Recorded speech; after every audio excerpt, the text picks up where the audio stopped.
So I come to this approach from a graduate program out of California that has now been sort of shut down but taken over. And just there's a lot of politics in the APA and in the business of psychology. And this grad school was the only PhD program available for somatic psychology, which means you would have evidence-based potential researchers to give evidence-based for insurance and da-da-da-da. So anyway, it got taken out in under from kind of like a coup d'etat. And another school came in and basically shut it down. But what I got at that school was some of the most progressive and just broad range of somatic practitioners and neuroscientists and experiential stuff. So I really come to this kind of history of somatic psychology from a pretty broad approach. The way I engage anyone in a group is if you have questions or you're curious about something and you want to unpack something further, just let me know. And I'm a bit chaotic. I'm very non-linear, much like I'm sure everyone else in here is just very linear. I couldn't be linear if I tried. So if you guys can tolerate that, thank you. So go with me, but if you have questions, let's look at them and unpack them as we go. And this history is going to kind of go all over, and let's go. So, starting with a little bit of chaos.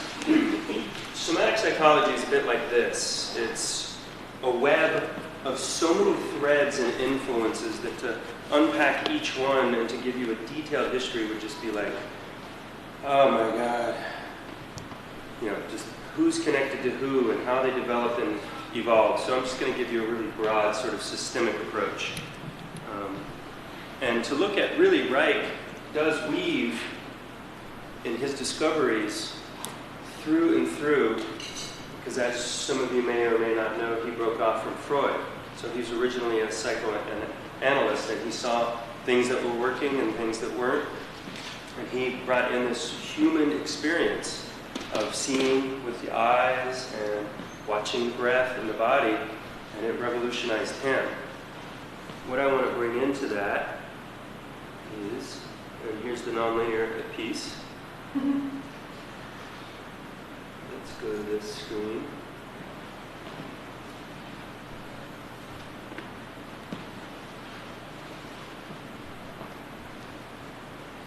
Well, this might not work. Let's just try again. Yeah, let's just go this way. Okay. I like to work with metaphor a little bit.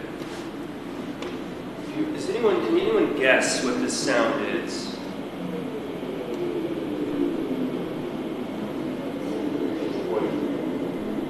What?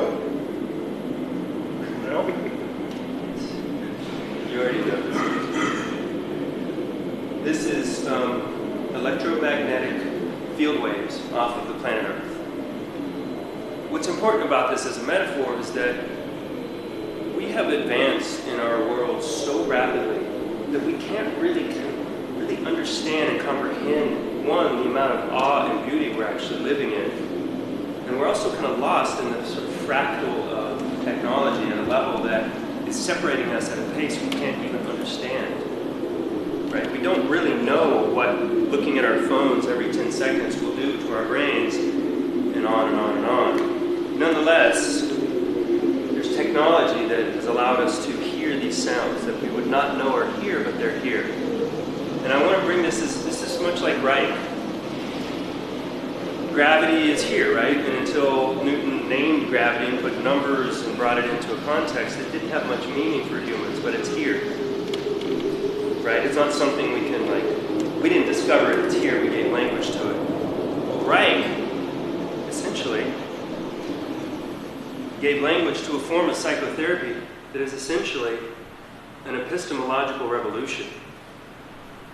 And that revolution has affected every aspect of the future of psychotherapy. So I think this is important to look at Reich as holding, not like he didn't do it, but what he discovered has become so profoundly important, and I'll make some scientific parallels with what he discovered later, that what he discovered is really consistent with some of the hottest and latest aspects from studying the autonomic nervous system. But I think it's important to just look at some of the areas that have had ideas prior to Reich, some of the ancient threads like Zen Buddhism. And I had notes here. Let me just see if I can view them. Well, I'll just view them here. Asana and pranayama, the search that involves the totality of the organism, and the breath as the link between the mind and the body as a practice. In Taoism, you have qi, and the balance of yin and yang forces. And in Taoism, the sage acts in accord with nature. And in Zen Buddhism, the concept of selfhood, or Shinjin, Ichio, oneness of body and mind. So we all know that these are ideas that are not necessarily new, but the way that Reich brought them in is vital. Now, why is somatic psychology making such a rapid, emergent movement now in this time? And I really believe that it's emerging because of major, major shifts in the collective landscape of our populations. Well, clearly we've lived in a head-dominant mentality where this is the CEO of all things South. And this thing can become other.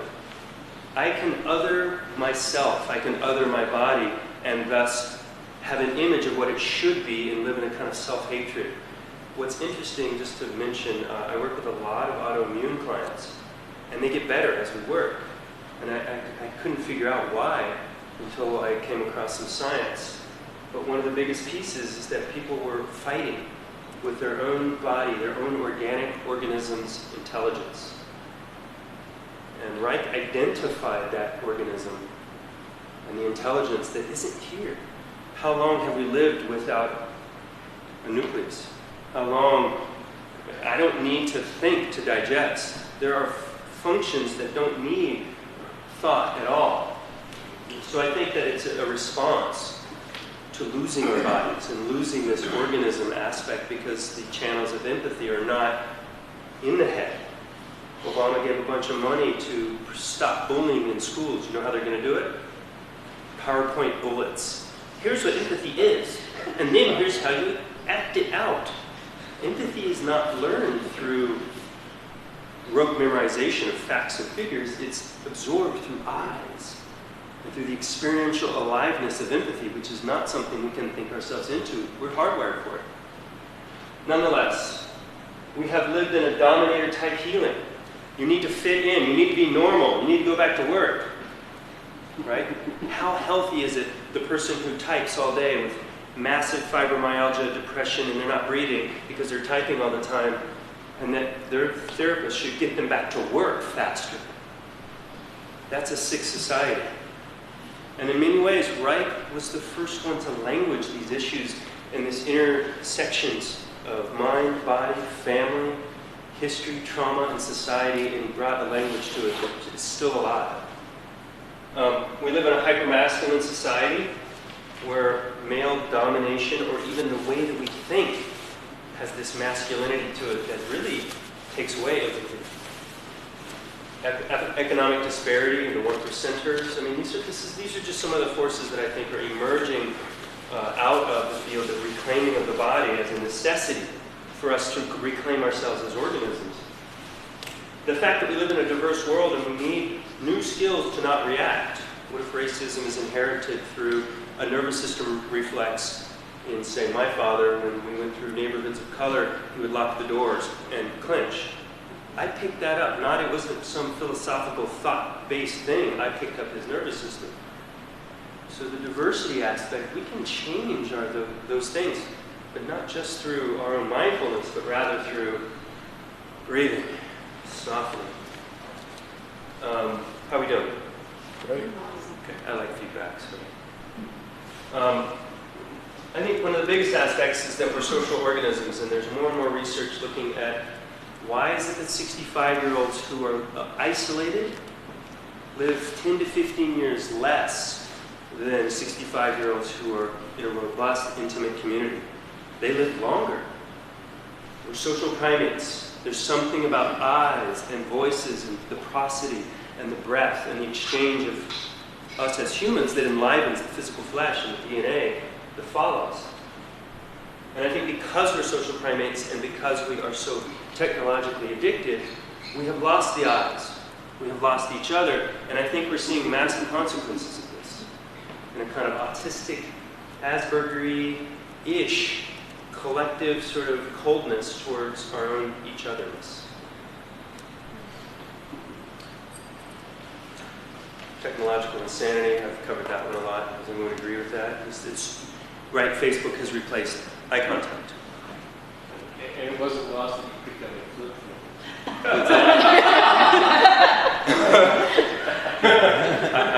I'm resisting the move for a smartphone. So.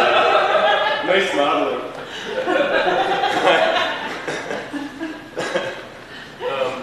Ecological disconnection, I think, is another one, is that the animate life of nature and the energy it provides as sanity and breathing and the exchange of the relationship between life force and existence is also becoming disconnected through this sort of isolated, disconnected, non-empathic, hyper-masculated mind.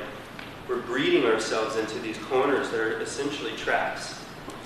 And also sexual diversity. There's not one way to have sex or to be sexual or any of that, and I think that's another reason we have to reclaim our bodies, because think about the intellectual wars that people of diverse sexual backgrounds go through, the amount of shame culturally. So I think this is another place that the body, we are reclaiming it in many ways. So just a brief kind of looking at the field. Those are the influences I think are creating the resurgence or renaissance of the body. Here's where we stand as a field. As we survey the field as it stands, it is evident that somatic psychology is not a cohesive or well-integrated discipline. From a formal standpoint, somatic psychology is still incoherent. Still cannot be claimed that this endeavor has achieved honorific status of well-integrated synthesis of previous developments.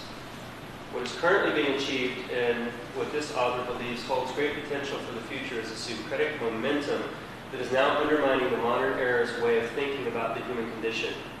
A syncretic development is defined as one that brings together diverse themes and threads to blend them into the warp and woof of a new fabric. Let's pause. How are we doing? Interesting? What if the future of all kind of the aspects of helping people is getting them out of the domination that we've lived under invisibly for so long, that Reich really first put his finger on it and said, this is killing us. So just to get really clear on what somatic psychology is, somatic is a Greek word that means the felt sense. We have a somatic system. It's the feedback loop that gives you the amount of pressure on gravity in the feet, the amount of your ability to close your eyes, touch your nose. Why can we do that without looking? There's a kinesthetic sense. There's all these systems that elegantly work together, and that's an aspect that we're so elegant and so complicated and so nonlinear that CBT, cognitive behavioral, cannot actually grasp the human experience. And how many people want to be understood in the experience of their stripes, struggles, and sufferings? So, somatic psychology is the psychology of the body, the discipline that focuses on our living experience of embodiment as human beings, and that recognizes this experience as the foundation and origination of all experiential potential.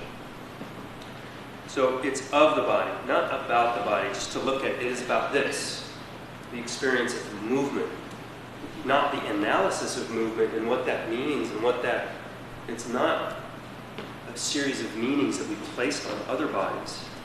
It's the inside out. The capacity to feel, to love. Reich wrote volumes about children. These children are so unarmored and free in that life force, that libidinal orgone life force, prana, whatever we want to call it. It loves. and wants to connect, and jump, and express, and taste. We're organisms, and the organismic experience is innately pleasurable. But the way that we exist in that dominator, hypermasculine reality takes the pleasure away.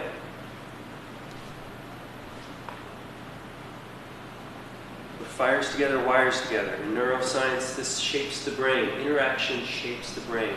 The brain, first and foremost, before it's an organ of thinking, is an organ of interaction. The brain is an organ of interaction. The distance an infant can see is perfect. They can't see past the eyes of the mother while breastfeeding. It's about 7 to 8 inches. Trauma isn't a mental issue. Our bodies are ancient.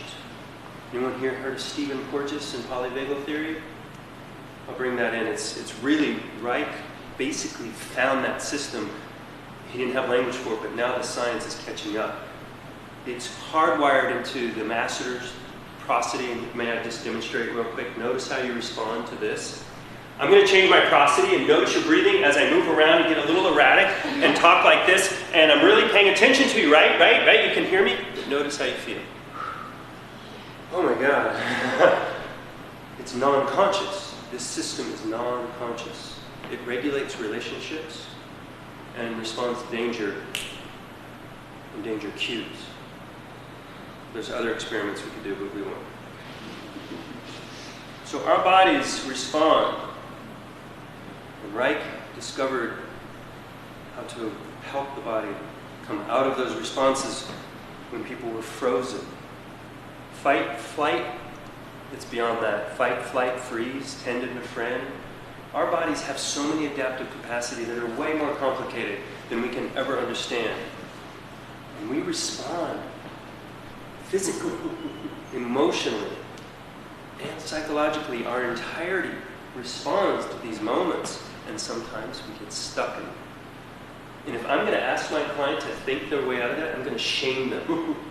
And then I'm going to participate in the dominator mentality that already shames them for being weak. It's a bunch of lies, right? And those lies are coming out of a psychology that Reich put his finger on and started to fight. He had hits on his head. Everywhere he went, people wanted him dead because he was challenging dominator, status quo reality. Okay, thank you for letting me get fired up on that. Okay, so here's a couple themes. This is that I kind of imagine somatic psychology as a tree with many branches, and I'm going to kind of cover that a little bit. How are we doing? A little slower? Okay, absolutely. And if anyone wants any of these, I'll give them to you in a PDF. I don't hoard any of this. Information is free. Basically, there are some of the core ideas coming out of somatic psychology, and all of the variety of modalities really share these ideas. Brain, body, and emotions are capable of integration, thus experiencing whose parts together are greater than when separate. The reductive mind separates to understand. What Reich did is he brought together to unfold. People became whole. People become whole through this work. Conditions of integration is a deep study, holistic discourse, listening to the whole person. Sensations, hesitations, changes in breath and eye contact. Energy mobilization, the utilization of attention and awareness of the body and through the body to allow movements as a source of wisdom, knowing, and catalyzing healing. Appreciative connectivity, touch that's safe, touch with clear intentionality and permission and safety. And I had a teacher once say that someone who's been hurt by touch needs to be healed by touch to make it safe to become human. Relational safety and attunement, integrated potential, and trauma is resolvable. I think that's one of the primary things, is that we don't have to stay stuck.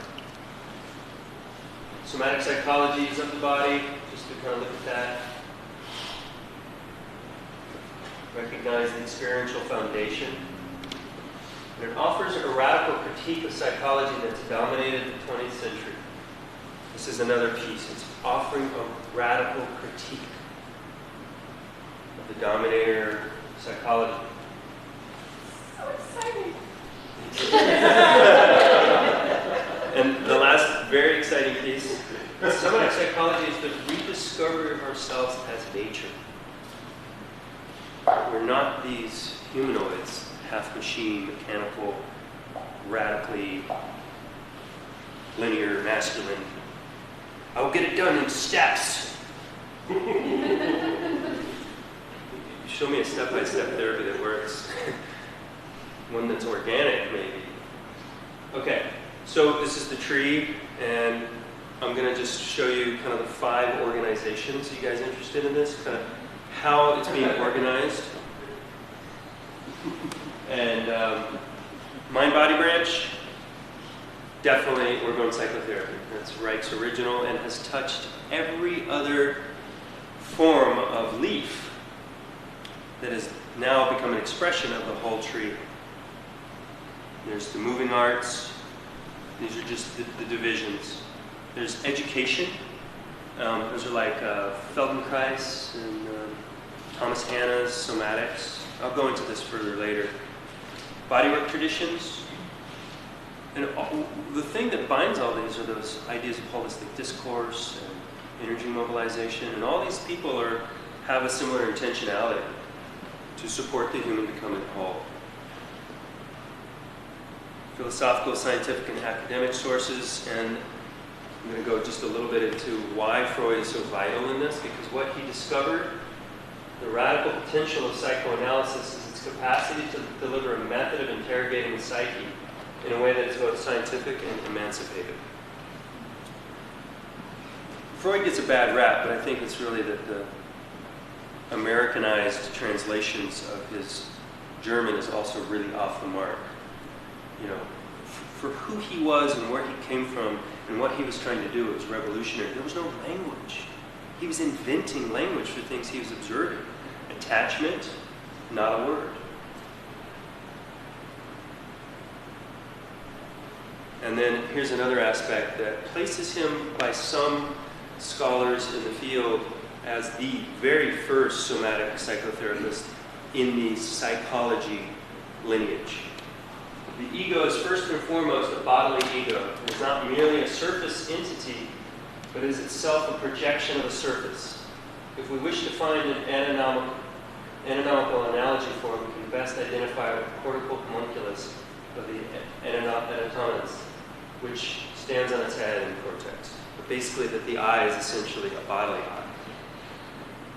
Right? Does that make sense? That the self is not some collection of representations in the mind. It's an experiential eye.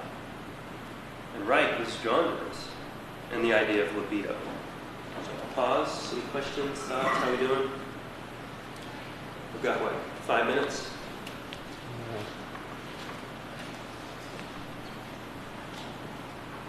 No, you got half an hour. Until I can keep going. 15 minutes and then 15 minutes for questions. Okay. You want to do? Okay. So, first of all, before we move forward, any thoughts, questions, comments? Anyone want to feedback? Slow down.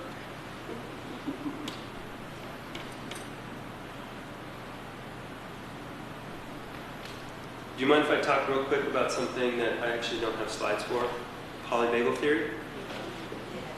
Polyvagal theory is probably the primary science that will completely revolutionize psychotherapy forever.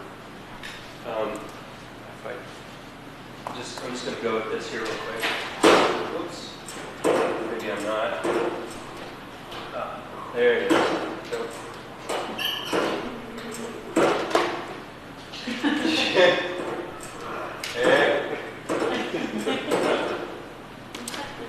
Cause for a little physical comedy. Letting it go. It's one of Reich's greatest teachings. how to let go. Polyvagal theory, is everyone familiar with the autonomic nervous system? It's got two divisions, sympathetic, that's the active side, and parasympathetic, rest side. I've gotten really geeky on this because I somehow became a very popular therapist at Bellingham with the autoimmune client crowd, because they all talked and they were all getting symptom relief, so they came in. So I had to do a lot of research to figure out why, and it brought me, Reich was very interested in the autonomic nervous system, and what we're discovering now is that the parasympathetic side is really made up of a wandering set of nerves called this polyvagal nerve system. Ventral vagal nerve, dorsal vagal nerve, and we share this nerve in our evolution with boneless fish, giant land turtles. And it is automated, and it's called neuroception. Neuroception is the nervous system's continual analysis of the environment. Right now, through your eyes and through your body, you are perceiving me whether or not I'm in danger. I'm going to give you guys a few danger signals. Notice how you feel. Just notice what your breath does. I'm from Texas, so I can do this really well. And just notice how you breathe. And I can't make eye contact with you because it'll soften it really quick. Do anybody notice anything experiential? Just a little bit. Yeah, exactly. Stop breathing. Anyone else? I'm getting smaller. Smaller, yeah, as I get bigger. That's neuroception. That's the nervous system's unconscious. You cannot control this part of yourself. Unconscious, and here's the most amazing part of it, is that it's a bidirectional feedback loop between the brain, the gut, and what does it affect most? The gut and the face. Comes up through the masseters, voice box, and all the muscles in the eyes. Where is Reich's work focused? Eyes, masseters, chin, chest. He discovered this map and figured out how to help people. The key piece of this is that this system is meant to adapt and change and mutate and form in all of its arenas constantly according to the environment and our capacity to meet it. What happens in trauma? The dorsal vagal nerve has another response called freeze, play possum, death, fainting. It literally turns off the predator instinct.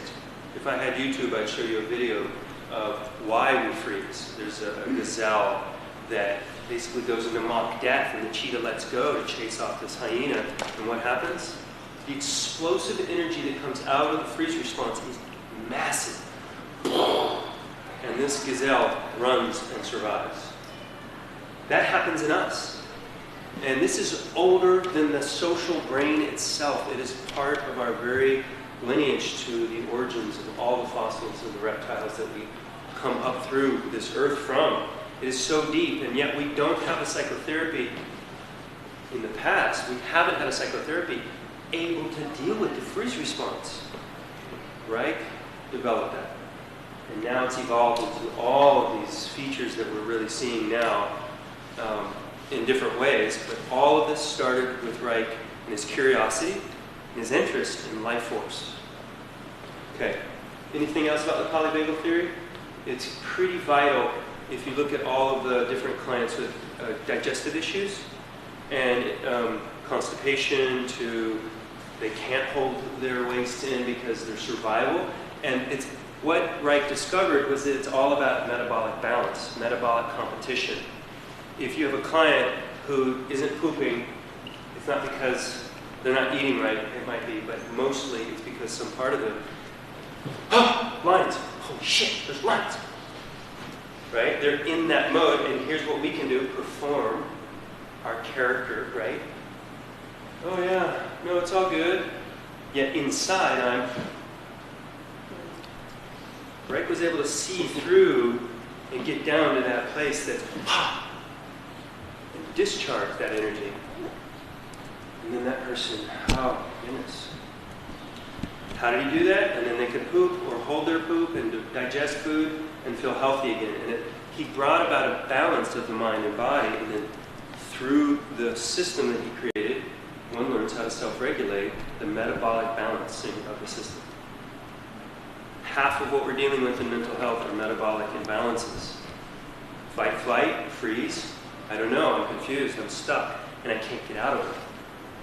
What we're trying to do is the social engagement system is the main one that provides health and allows 65-year-olds to live longer. That's the ventral vagal nerve is love, eye contact, the feeling of being connected. That system is there. It's the one that why we survived in evolution as groups in these small 22 type person families. Okay, good. Polyvagal theory, Stephen Porges. We're just bringing our clients through and through to have flexibility. Here are some of the manifestations on the tree.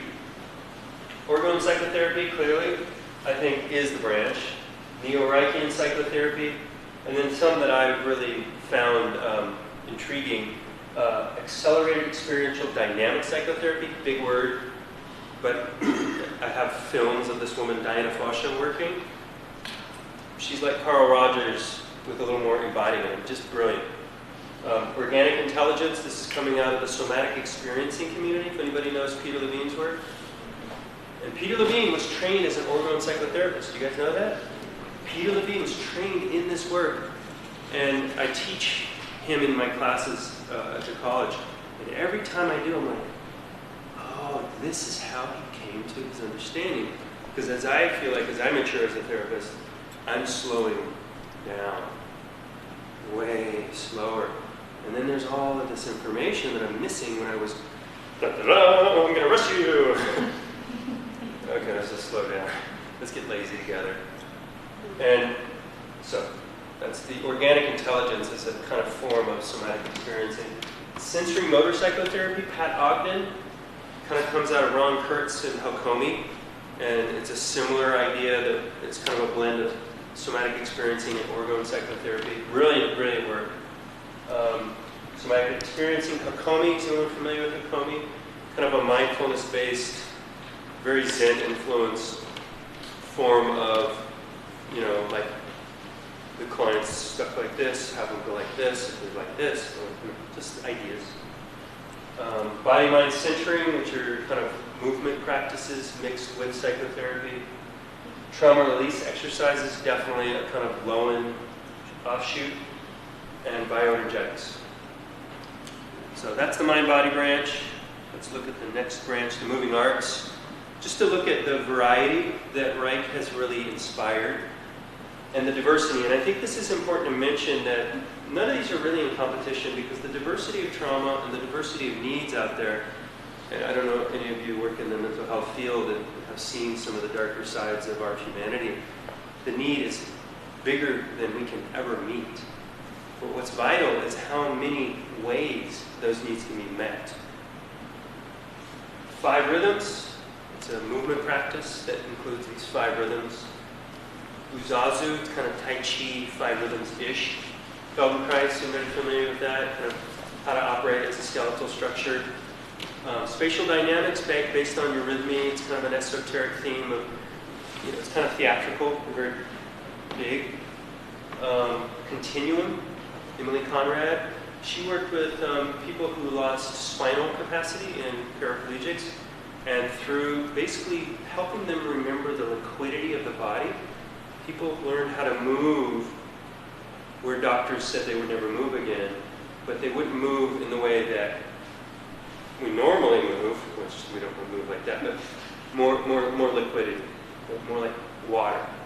And her work is incredible with paraplegics. Dance movement therapy, the work of Janet Adler. Anybody familiar with her? I don't know if anyone's seen some of the documentaries on her work. It's astounding what she's been able to do with highly, highly traumatized 2, 3, 4, 5, 6-year-olds. It's unbelievable work just to bring them into socialization. And instead of choosing isolation and self-stimulation, they choose mutuality and connectivity.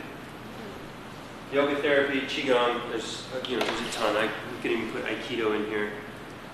where it has maybe not even an intention for psychotherapy, but its outcomes would be similar. The somatic education realm, Thomas Hanna, sensory awareness, anybody know this? This is highly influenced by Reich. Elsa Gindler actually spent some time in some of the circles with Reich, and she developed this awareness. It's very gentle, very slow, but very sweet. Again, Feldenkrais and body-mind centering. How we doing? Bodywork traditions, again, just to not be ad nauseum about each of these and their intentionality, but their intention falls in the rubric of the same ideals of somatic psychology. Traeger work, anybody familiar with that? It's about regulating the autonomic nervous system through these kind of folds in the fascial systems and very light movement, and people go right into parasympathetic. And so it's a way to kind of stimulate it.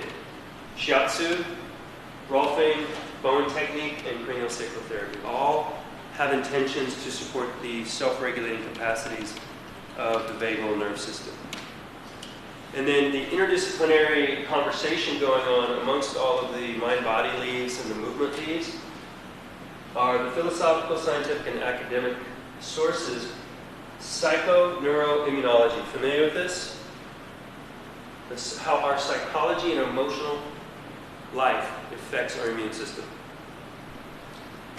Is anybody aware of the latest Discovery magazine and how they found immune cells throughout the capillaries in the brain, and how for years they didn't know that the brain had any role in regulating immune hormones? They did. Profound role. Traumatology, the work of Van der Kolk, The Body Bears the Burden. He's done some of the best work on complex PTSD. Alan Shore, kind of a classic neuroscience scientist for attachment and the brain development in the right left hemisphere of the systems and limbic resonance. You guys familiar with that idea? The limbic brain, that's the brain that makes us a mammal, and that the eyes stimulate the limbic system and what happens in the eyes between a mother and a child. Dan Siegel, we all know Dan Siegel, I'm sure, interpersonal neurobiology, and Dr. Richard Scare, everybody know him? He's the doctor who did the research on why were so many of his clients with whiplash, they had childhood trauma. So he interviewed and did all this research, came to find out that children with really harsh childhoods are more susceptible spinally because they're rigid to whiplash. So when the car happens, they're rigid, as opposed to children who grow loved and soft and they can roll with it. Kind of like a tree in the wind that's too stiff, it breaks. A tree that can flex flexes. Okay, just to give you this idea of the tree and the leaves. Just kind of help frame sort of the big picture of the field.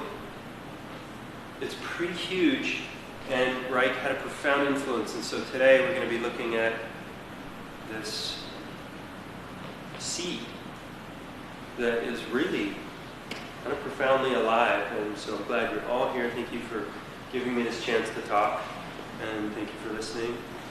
And I just want to finish with this one. We all know this idea, and I think it's vital that we do sort of help this world. And personally, I think that the only way we can is we've got to come out of our heads and come to our senses. Okay, thank you.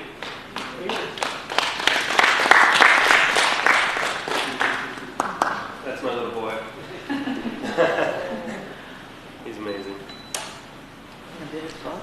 Yes. So Scott, that was a great start to that presentation by playing those sounds, because those sounds, in order to be experienced, you had to really slow them down. What they are is drastically slowed down ultra-high frequency sounds, and you can hear the vibrations in them. It's a good intro to your talk, which really is about integration as a natural process, which can be, it can be blocked by trauma. It can actually be blocked by any form of tension or resistance or lack of integration segmentally. And one of the things about restoring that integration and flow is what people some of these processes. They get so automatic that someone is not even in touch with what guides their reactive thought or their reactive feeling or the reactive action. So some of the slowing down is first necessary to just bring, it's like speed versus awareness. We're not aware of that because it happens too fast. And clients are often not aware of what drives their symptom because it has been incorporated. Habit is a very important part of living. It's allowed us to be very successful by not having to think about everything. But when it gets in the way, it's very difficult to resolve without really gearing it down. And then speed versus awareness, once we can slow things down and get out of that automatic category, then we can start employing what all these other disciplines are looking at, including greater contact and a fuller, more fluid pulsatory function. And now we get into territory where we have responses that are available rather than just reactions, and we can choose a few of those. And for thousands of years, some of these concepts were already in play with the compassion aspect of Buddhism, or even the modern version of Buddhism, which is kind of mindfulness, which now has like brain imaging to back up what Buddhism was practicing for all these years. Compassion, what is it?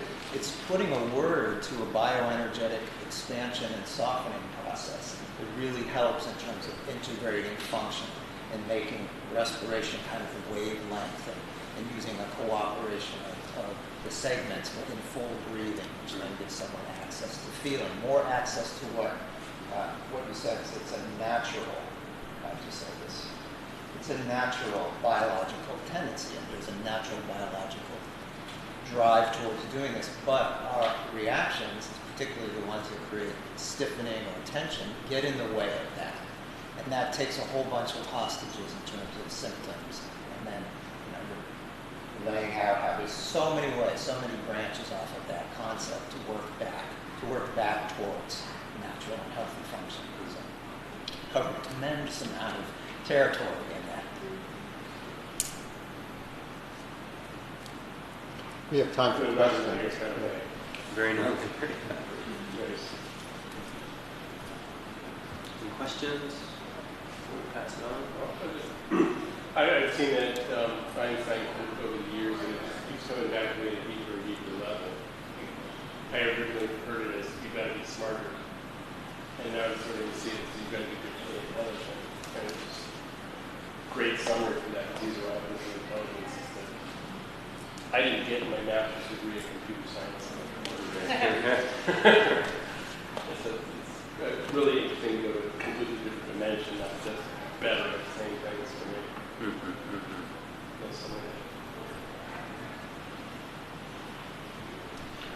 I'm curious how you help your clients with knowing the polyvagal and sharing it with those that have autoimmune issues. I don't necessarily go into theory at all, just sort of support them to come out, soften, connect, and engage the world with more warmth, so to speak. A lot of the clients that are really vulnerable, that's kind of scary. So helping them tolerate that. Just that pro-social aspect, not superficially social, but just being able to really drop in with someone and connect. So you're helping them notice that part, to slow down, what it feels like when they're That's right. What is it? To be safe, to to be seen, to be understood, and to connect. It feels really good. And in that itself, the brain loves pleasure and serotonin and oxytocin. We don't need to go get a bunch of pharmaceuticals in us. We can just make eye contact and breathe, and hey, there it is. But that gets so skipped over that in order to have that experience, first that slowing down and softening and eventually trying to eliminate more and more of the blocks against natural functioning, the blocks against integrating, so someone can use their whole organism to perceive all the senses and all the thought capacity and emotional capacity, and then the behavioral capacity, the biological, psychological, and social equipment that we're born with gets kind of blocked out. And then that diet of pleasure chemicals is also not available. So to introduce that gradually by degrees as its own reward, new habits can be built and trusted. And you're using all of the the really tried and true, new research on how connectivity and interconnectedness and eye contact really is how we bring that back on board. That's what we were hardwired for, and get away from through more protective responses. I mean, it sounds like you're showing the client in that container when they're shifting to drugs and alcohol and so on, that this is what you can actually have and what might have been missed or not present to start with.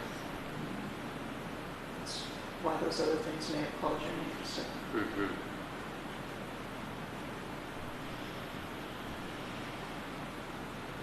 There was a great article in Huffington Post, I don't know, 4 months ago on addiction. 2 groups of rats. One group given as much cocaine crack as they wanted. The other group given as much cocaine crack as they wanted. The only difference is that in this other group, they had rich opportunities to socialize and lots of playgrounds and diversity and interesting things. The other place was just a cage. Who got addicted? Basically, socializing is a protective force for the nervous system.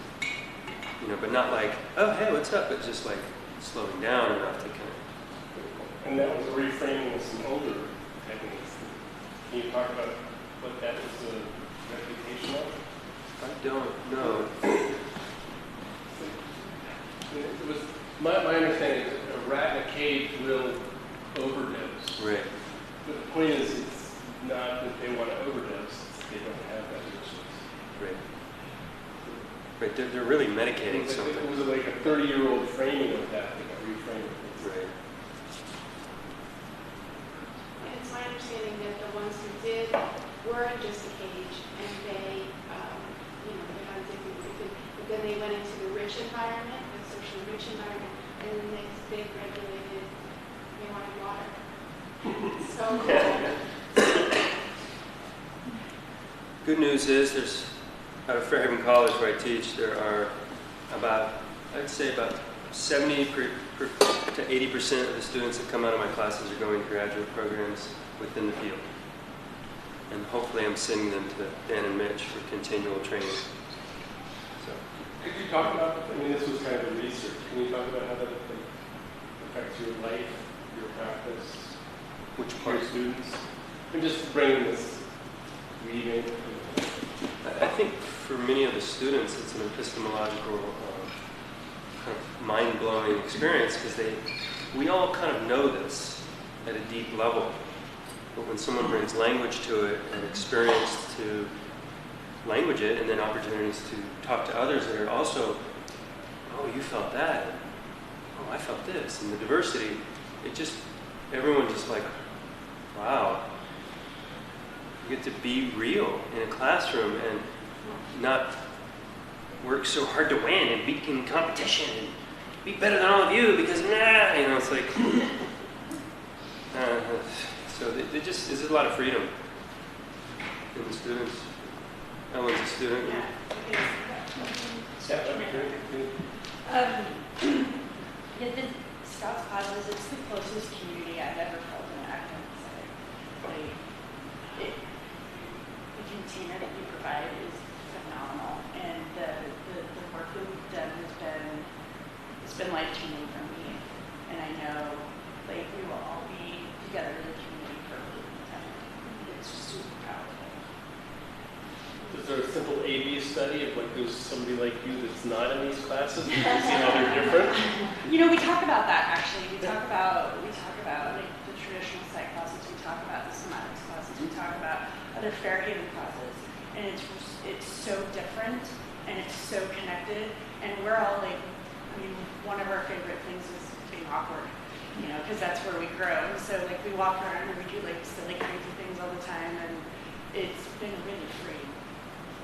I don't know if that answered your question. I could speak volumes about it, but Maybe another couple pages?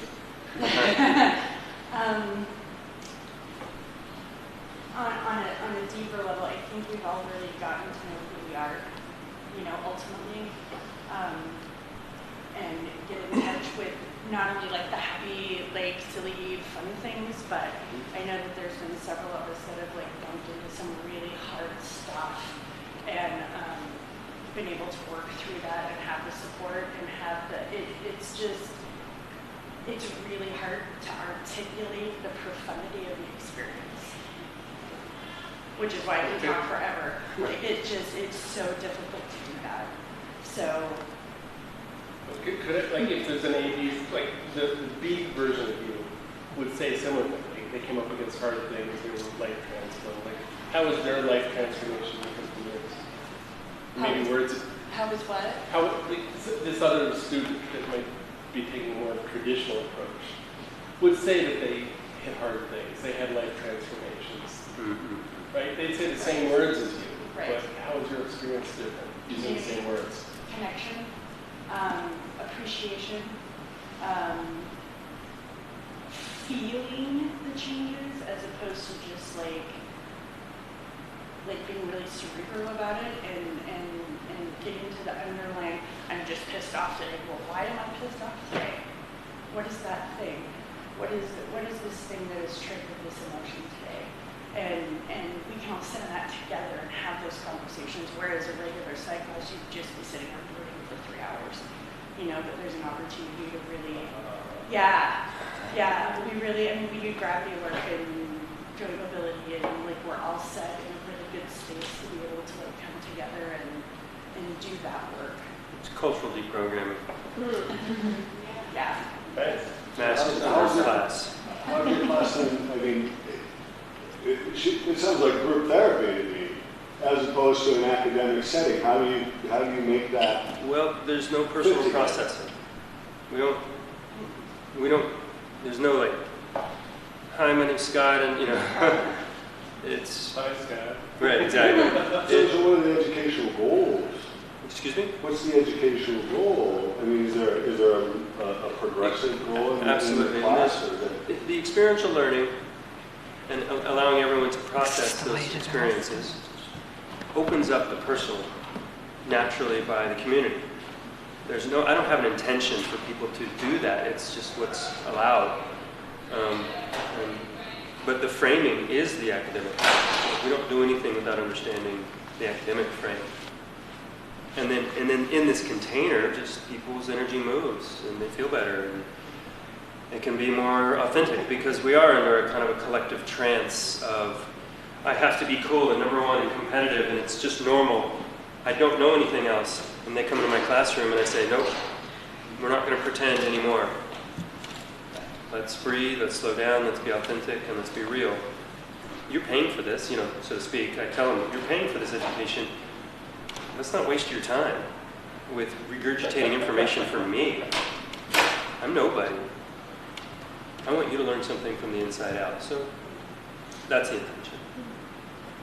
One of the things I've appreciated, and I've read some of the glowing, reviews that we've passed along from students, is clearly if you're going to interrupt cultural norms that have been, taken on and made into automatic practices, you have to provide the actual environment to try new behaviors and to explore that. It becomes incredibly vulnerable to do that, if you don't have that and you create this environment of, okay, let's explore, let's understand, there's going to be some interest and excitement, but also a tremendous amount of acceptance to do that. You can't do it without the environment in which to do it. And then awareness turns on. I've read some of your experiential exercises of going out and going into a department store and noticing how one feels or how one is supposed to be made to feel in the environment.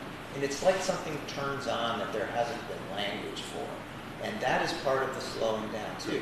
We really live, in a really non-verbal way at one level. And then we have words, and we forget that those words are just meant to describe much bigger experiences. But we're quickly reminded of it when we get into an argument with somebody. We realize the words aren't really getting to the root of things. But in the ways that you conduct these, it enlightens people to see, puts on X-ray glasses and start to see the process of experience, the process of how forces shape experience, what is happening biologically, and then the whole science and art and science of putting words around it is a thing in and of itself. I'm sure you've experienced, I don't know how to describe this, okay, take your time, let's do it perfectly. And And it's very empowering, like speaking another language, but one that's more viscerally oriented and more aware. And that is very changing. The people that I've met who've come from your class and come to do therapy and then later train to be therapists have said it was really their introduction to the greater experience. Pop to the bubble. You like the guy in the Matrix. Gives the blue pill, to Neo, and then he wakes up and gets flushed out. Exactly. Have you experienced backlash at all? No, not really. I stay exceptionally clear about the hats I wear, and I am an academic, and I like science. So, and I don't push them too far. So, in fact, I just got an increase in my position there. They hired me as an associate professor. So 2 classes a quarter, and more money, more responsibilities. So. And a lot of the teaching style is actually based on Reich's ideas. My master's thesis is available online through academia.edu, and you can read. It's not really well written, it was a long time ago. But you can kind of see that at the heart of my teaching style it's Reichian in its nature, but how I go about disarming and connecting is just really gentle and soft. And then you get to see at the end of that thesis all of the reports of their own personal experience. Okay. Thank you. Thank you for your question.